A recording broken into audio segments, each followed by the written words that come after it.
Hello friends, welcome to trade to spend. आज निफ्टी ने करीब 250 पॉइंट की फॉल दिखाई और जो डेली बेसिस पे निफ्टी ने गैप छोड़ा था वो पूरा गैप निफ्टी ने फिल कर दिया है। प्लस निफ्टी ने डेली बेसिस पे अपने 50 EMA के लेवल को भी ब्रेक किया है और उसके नीचे क्लोजिंग दी है, जो कि निफ्टी के लिए इंपॉर्टेंट हो जाता है।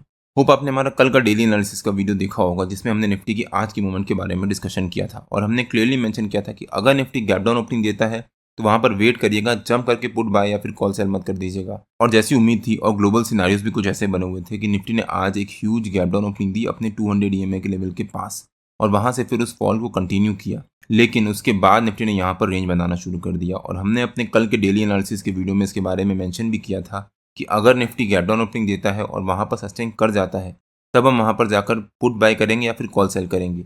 अगर हमने यहाँ पर जंप करके पुट बाय किया होता तो पहली कैंडल में तो आपको प्रॉफिट हुआ होता, लेकिन उसके बाद निफ्टी साइडवेज चला गया होता और धीरे धीरे प्रीमियम डीके होना शुरू हो गया होता। बट अगर आपने कॉल सेल किया होता तो नो डाउट आपको यहाँ पर प्रॉफिट हुआ होता। लेकिन एज अ प्रोसेस मैं वहाँ पर वेट करता हूँ जब निफ्टी रेंज बनाता है, उस रेंज का ब्रेकआउट देता है या ब्रेकडाउन देता है, तब हम उस डायरेक्शन में बाइंग या सेलिंग करते हैं। और जब निफ्टी यहाँ पर रेंज बना रहा था तब मैंने अपने प्रीमियम मेंबर्स को और फ्री टेलीग्राम चैनल में मेंशन भी किया था कि निफ्टी एक रेंज बना रहा है और जब निफ्टी उस रेंज का ब्रेकआउट या ब्रेकडाउन देगा तब हम उस डायरेक्शन में बाइंग या सेलिंग करेंगे। यहाँ पर निफ्टी ने इस रेंज का ब्रेकआउट भी दिया, लेकिन वहाँ पर सस्टेन नहीं कर पाया। उसके बाद यहाँ पर फिर से फॉल दिखाया और फिर इसी रेंज के बीच में आ गया। फाइनली यहाँ पर करीब 3 बजे के आसपास निफ्टी ने इस रेंज का ब्रेकडाउन दिया और बहुत स्ट्रॉन्ग बड़ी सी कैंडल से ब्रेकडाउन दिया। इस वजह से हमने आज निफ्टी में या फिर सेंसेक्स में कुछ भी बाइंग या सेलिंग नहीं करी। हमने सिर्फ वेट किया निफ्टी को एक रेंज बनाने का और उस रेंज का ब्रेकआउट या ब्रेकडाउन देने का। हमने आज निफ्टी में तो कुछ बाइंग या सेलिंग नहीं करी, लेकिन हमने आज स्टॉक स्पेसिफिक ऑप्शंस बाइंग करी थी और वहाँ पर हमारे को बहुत अच्छा प्रॉफिट भी हुआ था।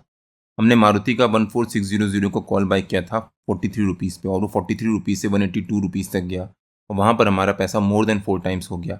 आप यहाँ पे चेक भी कर सकते हैं। प्लस हमने हिंदुस्तान यूनिलीवर का भी 2680 को कॉल बाय किया था 14 रुपीज़ पे और वो 14 रुपीज़ से 28 रुपीज़ तक गया और वहाँ पर भी हमारा पैसा मोर देन डबल हो गया। आप यहाँ पे चेक भी कर सकते हैं। और इसके बारे में मैंने अपने प्रीमियम मेंबर्स को एडवांस में अपडेट किया था कि मैं क्या बाय कर रहा हूँ। मैं नॉर्मली स्टॉक्स में ऑप्शन बाइंग नहीं करता, मैं सिर्फ वहाँ पर कैश में ट्रेड करता हूँ, इंट्राडे हो या फिर होल्डिंग के लिए हो। लेकिन जब मंथ एंड होने वाला होता है, मतलब सेकेंड लास्ट थर्सडे या फिर लास्ट फ्राइडे को, तब मैं स्टॉक्स में ऑप्शन बाइंग की तरफ स्विच होता हूँ। और ऐसा क्यों है उसके बारे में मैंने एक डिटेल वीडियो बनाकर अपने यूट्यूब चैनल में अपलोड किया है और उसमें भी डेटा मैंने एक्सप्लेन किया है कि ऐसा मैं क्यों करता हूँ। अगर आपने वो वीडियो नहीं देखा है तो उसका लिंक मैंने डिस्क्रिप्शन में डाल दिया है और आपको ऊपर यहाँ पर आई बटन में मिल जाएगा। एक बार आप वो वीडियो जाकर जरूर देखिएगा, उससे आपको आइडिया होगा कि मैं मंथ के एंड में ही क्यों ऑप्शन बाइंग में, स्टॉक्स में ऑप्शन बाइंग की तरफ स्विच करता हूँ। मंथ के स्टार्टिंग में या फिर ड्यूरिंग द मंथ में क्यों नहीं करता ऐसा। और अगर आपने मेरा यूट्यूब चैनल सब्सक्राइब नहीं किया है तो प्लीज़ सब्सक्राइब कर लीजिएगा और बेल आइकन जरूर हिट कर लीजिएगा, सो दैट मैं जब भी अपना अगला वीडियो पोस्ट करूँ आपको नोटिफिकेशन आ जाए। डेली बेसिस पे निफ्टी ने जो गैप छोड़ा था, फाइनली निफ्टी ने आज उस गैप को फिल किया है और हमने अपने पिछले वीकली एनालिसिस के वीडियो में निफ्टी की इस मूवमेंट के बारे में डिस्कशन भी किया था कि हो सकता है निफ्टी उस गैप को फिल करने आए। ये निफ्टी का डेली चार्ट है और पिछले मंडे को निफ्टी ने एक ह्यूज गैप अप ओपनिंग दी थी, जिस वजह से निफ्टी ने यहाँ पर एक बड़ा सा गैप छोड़ा था और फाइनली आज निफ्टी ने पूरा उस गैप को फिल किया है और उस गैप का जो नीचे का लेवल था उस गैप उसी के लेवल के पास आकर क्लोजिंग दी है। प्लस निफ्टी का जो 50 EMA का लेवल है डेली चार्ट पे, निफ्टी ने फाइनली आज उसको भी ब्रेक किया है और उसके नीचे क्लोजिंग दी है।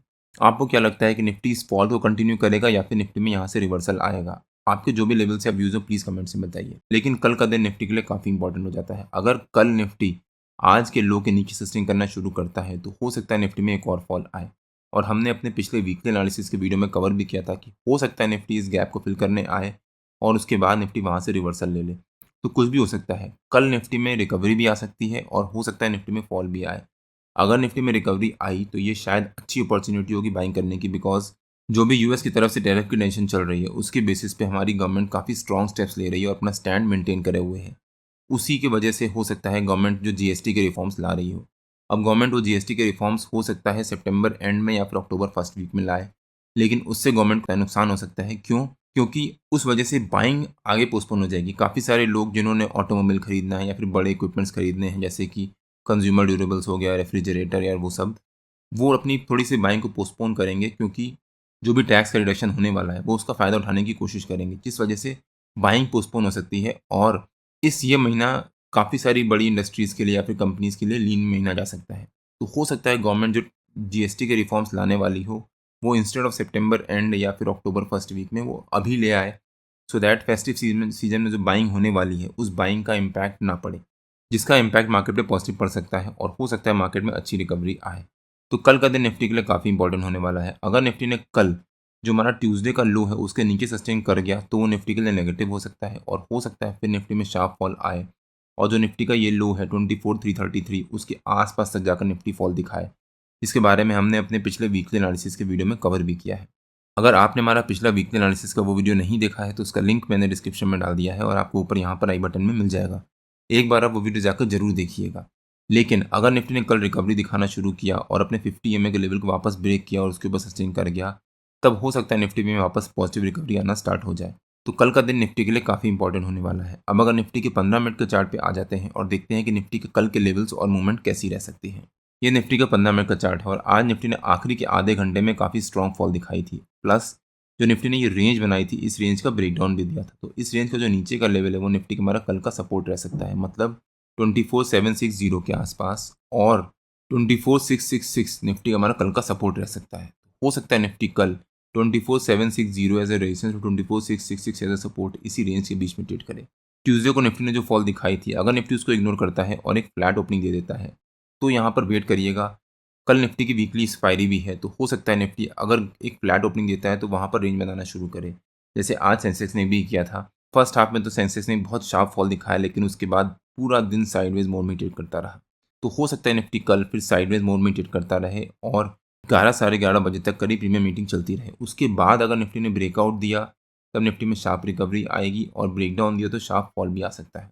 जैसा आज निफ्टी ने यहाँ पर आखिरी मोमेंट पे ब्रेकडाउन दिया था, अगर निफ्टी ने यही ब्रेकडाउन यहाँ कहीं दिया होता 1:30-2 बजे के आसपास, तब निफ्टी में एक बहुत शार्प फॉल आता और जो निफ्टी का हमारा वीकली सपोर्ट है 24,666 निफ्टी उसको भी ब्रेक करके उसके नीचे सस्टेन करता।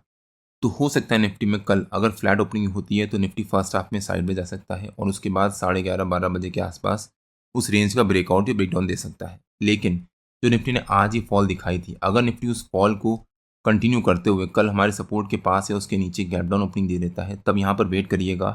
बिकॉज अगर निफ्टी गैप डाउन ओपनिंग देगा 24,666 के आसपास या उसके नीचे तो वो निफ्टी के लिए एक इंपॉर्टेंट सपोर्ट है। प्लस जो निफ्टी ने ट्यूसडे को लो बनाया था उस कैंडल के लो के आसपास ट्रेड कर रहा होगा, जो कि निफ्टी को सस्टेन करना बहुत ज़रूरी है। और हो सकता है फिर निफ्टी यहाँ पर गैप डाउन ओपनिंग दे और इमीडिएटली रिकवरी दिखा दे। लेकिन अगर निफ्टी ने गैप डाउन ओपनिंग दी और सस्टेन कर गया तब हम यहाँ पर जाकर पुट बाइंग कर सकते हैं या फिर कॉल सेलिंग कर सकते हैं। मैं जो भी बाइंग करूँगा या सेलिंग करूँगा उसके बारे में मैं अपने प्रीमियम मेंबर्स को अपडेट कर दूंगा और हो सकता है फिर निफ्टी में शार्प फॉल आए जिस वजह से हमारे को पुट बाइंग या फिर कॉल सेलिंग में प्रॉफिट हो। लेकिन अगर निफ्टी पहली कैंडल थी बड़ी सी कैंडल बना देगा तब हम वहाँ पर वेट करेंगे निफ्टी को छोटी कैंडल बनाने का और उसके बाद उस रेंज बनाने का। जब निफ्टी उस सेकंड 15 मिनट की कैंडल का रेंज बनाएगा या फिर उसको ब्रेकडाउन देगा तब हम उस डायरेक्शन में बाइंग या सेलिंग करेंगे। निफ्टी ने आज जो पहली 15 मिनट की कैंडल बनाई थी वो करीब 180 पॉइंट की बनाई थी, जो कि एक बहुत बड़ी कैंडल होती है, इसलिए हमने उस कैंडल को अवॉइड किया और सेकंड कैंडल का रेफरेंस लिया। बट अगर निफ्टी ने कल हमारे रेजिस्टेंस के पास या उसके ऊपर gap up opening the, because जो निफ्टी ने आज ही फॉल दिखाया था उस फॉल को इग्नोर करते हुए, तो हम यहाँ पर वेट करेंगे। हो सकता है उसके बाद निफ्टी में यहाँ से एक छोटी सी प्रॉफिट बुकिंग आए और वापस निफ्टी फिर उसके बाद यू टर्न ले। जब निफ्टी यू टर्न लेगा और पहली 15 मिनट की कैंडल के हाई को ब्रेक करेगा तब निफ्टी में यहाँ से बहुत अच्छी रिकवरी आ सकती है। आज छुट्टी है और अगर गवर्नमेंट ने कुछ इंपॉर्टेंट स्टेप्स लिए, वो चाहे जीएसटी के पर्सपेक्टिव से हो या फिर कोई भी स्टेप हो, और उसका इम्पैक्ट मार्केट में पॉजिटिव पड़ा, तो हो सकता है निफ्टी में कल यानी थर्सडे को एक अच्छी खासी गैप अप ओपनिंग हो और उसके बाद निफ्टी वहाँ पर थोड़ी देर रेंज बनाए और वापस उसके बाद उस रिकवरी को कंटिन्यू करे। तो कल का दिन निफ्टी के लिए काफ़ी इंपॉर्टेंट होने वाला है। अगर निफ्टी ने कल हमारे सपोर्ट को ब्रेक किया और उसके नीचे सस्टेन किया तो वो निफ्टी के लिए नेगेटिव हो जाएगा। वहीं अगर निफ्टी ने जो ये रेंज बनाई थी इस रेंज के ऊपर के लेवल को ब्रेकआउट दिया और उसके बाद सस्टेन किया तो वो निफ्टी के लिए पॉजिटिव हो सकता है और हो सकता है फिर निफ्टी में बहुत अच्छी रिकवरी आए।